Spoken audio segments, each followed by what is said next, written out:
Hello दोस्तों, आप सब स्वागत है आपका चैनल सिनेमा में। आज हम लोग इस वीडियो में बात करने वाले हैं मोस्ट अवेटेड सीरीज जो कि भाई नेटफ्लिक्स पे आई है और इस सीरीज का नाम है द बैडेस्ट ऑफ बॉलीवुड, जिसका हम लोगों को काफी दिनों से इंतजार था। और ये एक ड्रामा एक्शन कैटेगरी की फिल्म है और इसका राइटर और डायरेक्टर वन एंड ओनली हमारे शाहरुख खान के बेटा आर्यन खान जी है। और इस सीरीज के मुख्य कलाकार लक्ष्य लालवानी, सेहर बम्बा, बॉबी देओल, राघव जुएल, अरशद वारसी और बहुत सारे कलाकार शामिल है, जिनका भाई नाम लेते लेते हम थक जाएंगे।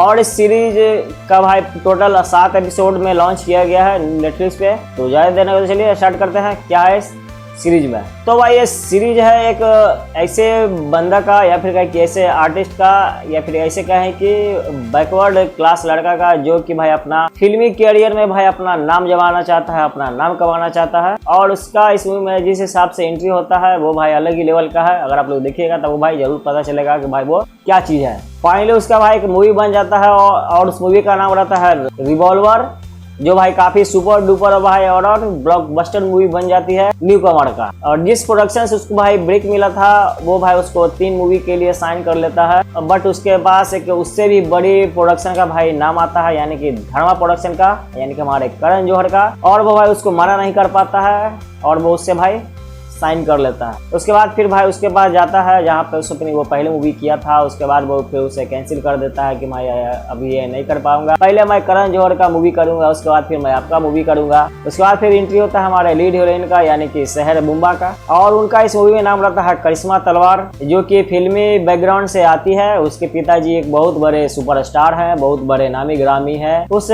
फिल्मी दुनिया में। और उनके पिताजी का नाम रहता है अजय तलवार, जिनका भाई रोल निभाया है हमारे वन एंड बॉबी देओल। उसके बाद फिर कुछ इधर उधर का भाई कहानी चलता है। फिर उसके बाद फिर पता चलता है कि बॉबी देओल उससे जलता है। वो यानी कि जो शहर से बंदा है, यानी कि आसमान सिंह, वो मूवी कर रहा है उसकी बेटी के साथ, जो भाई उसको अच्छा नहीं लगता है। और इसी वजह से वो करण जौहर को कहता है कि भाई उसको उस मूवी से निकाल दो, बट उससे निकाल देता है। क्या उसके बाद उसे और कोई मूवी मिल पाता है कि नहीं, क्या वो एक बड़ा सुपरस्टार बन पाता है कि नहीं, और बॉबी देओल उसे क्यों फिल्मी दुनिया से दूर रखना चाहता है या फिर उस मूवी से क्यों दूर रखना चाहता है, ये सब जानने के लिए आपको ये सीरीज एक बार देखनी पड़ेगी, जो आपको नेटफ्लिक्स का सब्सक्रिप्शन लेना पड़ेगा, तब इसको आप देख पाएंगे। वरना भाई एक पायरेटेड वगैरह का तो भाई व्यवस्था है ही, आप लोग जुगाड़ कर सकते हैं। उसके बाद फिर आते हैं हमारे मेन कैरेक्टर्स, यानी कि लक्ष्य, जिनका इस मूवी में नाम रहता है आसमान, जो कि भाई एक जिनका बैकग्राउंड कोई फिल्मी दुनिया से नहीं रहता है। वो भाई हीरो बनने के लिए आता है, अपना पूरा स्ट्रगल करता है, यही सब चलते रहता है उनका। और उनका किरदार भाई यही है कि बस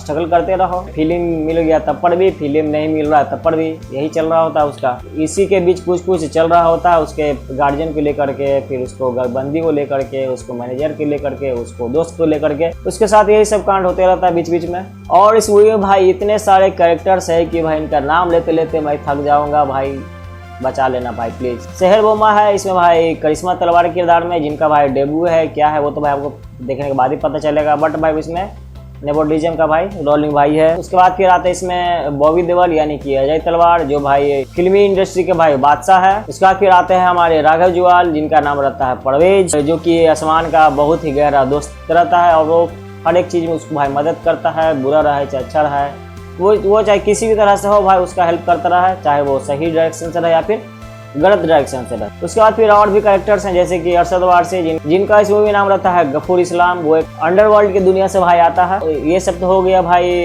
कैरेक्टर्स में जिनका भाई इनका रोल था। साइड कैरेक्टर यानी कि भाई कैमियो इतना था कि भाई कुछ कहने का नहीं। कैमियो का तो भाई एक लिस्ट मिल जाएगा आपको, एक भाई लिस्ट दे देंगे, आप रोक कर पढ़ सकते हैं कि भाई कौन कौन है। उसके बाद फिर बात करें भाई मेन चीज यानी कि डायरेक्शन के बारे में, जो कि भाई आपको हमेशा के लिए याद रहेगा कि भाई किसने इस सीरीज को भाई डायरेक्ट किया है। और भाई आपको यादगार रहेगा ही, क्योंकि भाई बड़ा बड़ा नाम होने से, बड़ा बड़ा प्रोडक्शन होने से भाई कुछ नहीं होता है। क्योंकि भाई वो जो चीज आप दिखा रहे हैं भाई उसमें दम होना चाहिए, यही हम कहना चाहेंगे बस। इसके अलावा कुछ नहीं। डायरेक्शन भाई आपको शुरू से लास्ट तक के वही पेज पर करके चलती है, धीरे धीरे स्टोरी बढ़ते चला जाता है। एक चीज के लिए भाई लंबा खींचे जा रहा है, पता नहीं भाई क्यों खींच रहा है।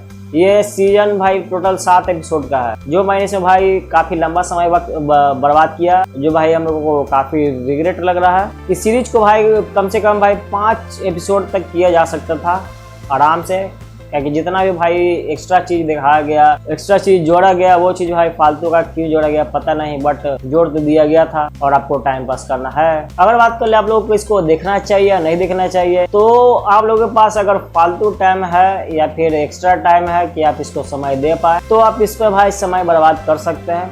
इसके अलावा मैं कुछ नहीं कर सकता हूँ। बट भाई इसमें जो कैमियो किया गया है, यानी कि भाई इसमें हमारे आमिर खान, एस राजामौली, सलमान खान का भी भाई इसमें कैमियो है। हमारे शाहरुख खान तो है ही, क्योंकि भाई वो तो भाई मेन कैरेक्टर्स थे पूरा स्टार्टिंग से, जैसे भाई इसका नाम आया था उनका तो भाई रहना था ही। बाकी भाई बहुत सारे इसमें कैमियो किए गए हैं जो मैंने आपको लिस्ट दिखा दिया। और अगर आप लोगों ने इस सीरीज को देखा है, यानी कि द बैड्स ऑफ बॉलीवुड, और आप लोगों को कैसा लगा तो हमें जरूर बताइएगा कमेंट में। और लास्ट में रिक्वेस्ट है आप लोगों से लाइक एंड सब्सक्राइब का, ताकि आप लोग हमारे आने वाले वीडियोज को देखते रहें और हमसे बने रहे। तब तक के लिए मिलते हैं नेक्स्ट वीडियो में। नमस्कार, जय हिंद। और हाँ, लास्ट में भाई एक डायलॉग था, घंटे का बादशाह।